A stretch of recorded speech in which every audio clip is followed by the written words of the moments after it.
Hello, and welcome back to the mending series. Let's learn how to darn a hole. So when you do darning, you're essentially using some yarn in order to put more material back onto a garment that the fabric has worn away in order to replace the material. So I'm going to be using a darning needle, which is characterized by a sharp point and a nice big eye of the needle, and I'm going to thread a good amount of yarn onto my darning needle. Now, I don't want to do a knot on this area because having a knot could make this very uncomfortable for when they are wearing and probably crawling around on their knees like kids do. So I'm actually going to start with taking a little bite out of the fabric like this and doing a mini back stitch. Like so. Now, when I do darning, this particular method of darning is rather like weaving. I'm going to go from here directly up to above my hole, and I'm going to take a little tiny bite out of the fabric going in this direction towards my hole.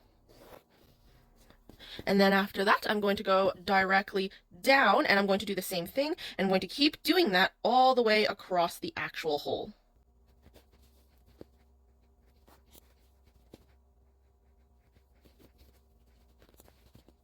Now, as you go across, you should ideally be doing this in an even rectangular fashion, but if you ever come to an area where, oh no, I need to drop down a little bit more, that's fine. Just go straight down a little bit more over here.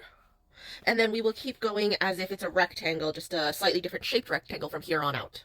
Now, once I have the hole covered by lines going up and down, I'm going to start weaving back and forth through these lines. I'm going to use the back of my needle so I don't accidentally stab anything that I don't want to. And I'm going to go over, under, over, under, over, under, over, under, over. And once I get to the other end, I'm going to do a little teensy tiny stitch going in the same direction as the up and down lines before pulling that tight. Now, you see how I finished going over this last one? Now, since I went over the last time, I'm going to go under, starting with this one. So I'm always going to be doing the opposite of the previous row.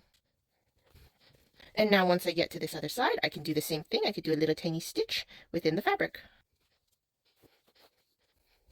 And then I'm going to go back the other way and keep doing the same thing.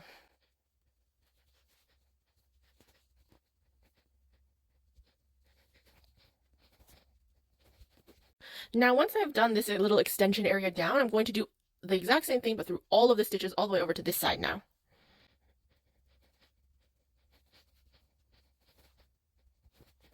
Once I'm done, it's going to look something like this, and I'm going to do that same thing I did at the beginning, where I did a little back stitch on the same spot. There's my little back stitch. Like that. And then I'm just going to take my yarn now and I'm going to pass it underneath all of these guys so that I can hide a little tail beneath my darned patch, just like I did at the beginning before cutting. And she's good to go. Happy mending, and I'll see you next time.